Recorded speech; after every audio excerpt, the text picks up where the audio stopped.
A statement of principles. Is the left mainly a bunch of censorship-happy, empire-supporting, virtue-signaling clowns? Or is it just, or is that just the impression we get from social media? You can find this in written form at davidrovics.com/principles. What gets called the left in U.S. society and others is a contradictory and confusing phenomenon.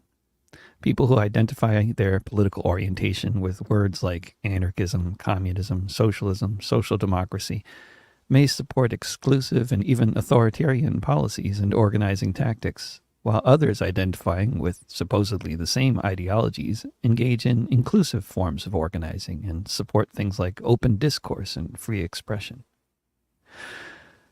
What gets called the left may include people involved with organizing workers, tenants, or members of other communities of people to stand up against the nefarious plans of the capitalists. But it also will tend to include a lot of people engaged in grandstanding, showboating, virtue signaling, and cancellation campaigning on corporate social media platforms. Who are the people that believe in and maybe even engaged who are the people that believe in and are maybe even engaged in effective organizing? And who are the ones throwing virtual bombs into every space where such organizing is trying to happen? The corporate advertisers and political dividers know who we all are, but we don't know each other.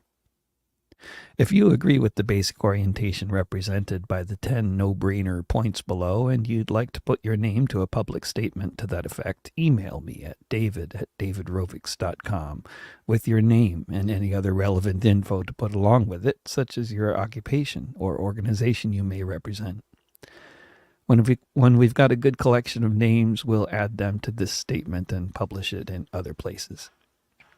In case it's not abundantly obvious already, if you have come to agree with these points only very recently and up until last month you were acting like a horrible troll on Twitter, you're just as beautiful a human being and we want you. Also, if you're generally in support of these points but have suggestions for improving the presentation or content of them, or if you have profound disagreements with any of them that you might like to tell me about in an email, I'm interested in those emails too. 1. We embrace organizing for a purpose and reject showboating and performative virtue signaling. Organizing is about building networks, finding common ground, establishing common goals. Posting about who is pure enough for you to have contact with and who isn't has nothing to do with organizing and much better serves the purpose of disorganizing. 2. We embrace real justice and reject anonymous attacks intended to smear people. Although people may commit terrible offenses and holding people accountable for their behavior may be very important, anonymous attacks, smear campaigns, and vigilante justice is a terrible way to seek justice or accountability and is a perfect tool for use by nefarious actors, especially when broadly accepted by a knee-jerk believe the victim no matter what mentality that has been instilled in much of the population. 3. We embrace diversity and we reject identitarianism. Diversity of all kinds in society is a wonderful thing to be celebrated, not just tolerated. And that has nothing to do with the tokenistic oppression Olympics that has taken over left discourse.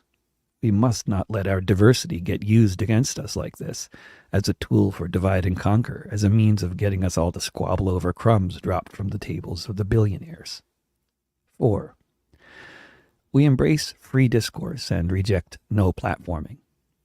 No platforming is a long-standing, inherently authoritarian tendency rife in certain areas of the left over the past century or so, in modern times more known by variations to the theme, such as cancellation campaigning or cancel culture. It is a sort of grassroots form of censorship. It has consistently backfired everywhere from a purely pragmatic standpoint. It's a tactic easily exploited by nefarious actors, and it's morally repugnant for anyone who believes in free speech. 5. We embrace free expression while rejecting corporate control. Freedom of speech is not some bourgeois idea that we should throw out along with imperialism. Freedom of speech is a radical concept that we embrace as the thing that is obviously preferable to the alternative, censorship. We don't want to kick anyone off of any platform for having the wrong opinions. But this is not an endorsement of big tech or their plans for world domination. Their monopolistic practices and conflict-producing algorithms need to be exposed and opposed, but not by making the whole situation worse by calling for people or outlets to be banned from platforms. 6. We embrace being the media and reject censorship campaigns. The fact that a handful of gigantic corporations control our means of communication and most of the news we consume is a terrifying fact. We need to do a lot about that by taking on these corporations and the governments that facilitate them in all kinds of ways, but not by passing laws allowing governments to censor or throttle content on social media platforms or anywhere else on the internet. 7. We embrace finding common ground and reject efforts to polarize, divide, and cancel. The main point in talking about things that divide us is not to make some people feel guilty and others feel virtuous.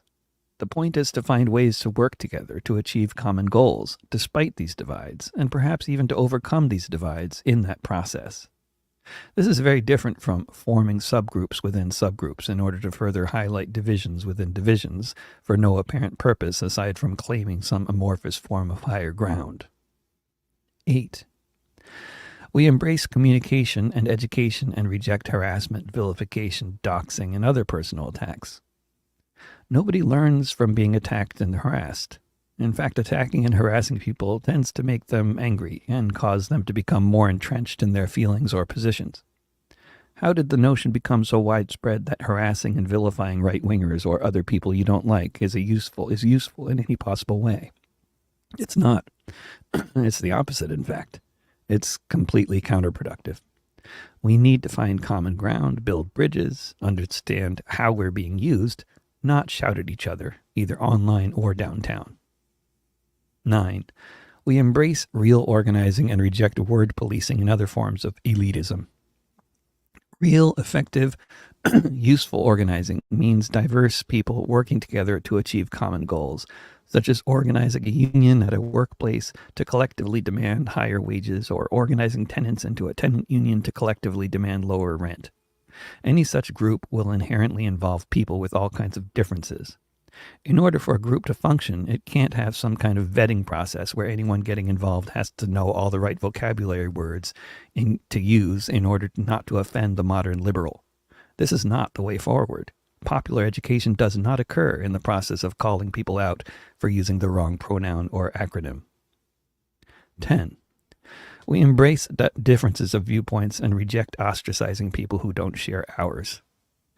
Yes, we can actually form a union with millions of people all calling for the same demands, even though they have different views on who killed Jesus, who invaded Ukraine, who should or shouldn't get an abortion, whether there should ever be drag shows at their local libraries, and all kinds of other vitally important issues.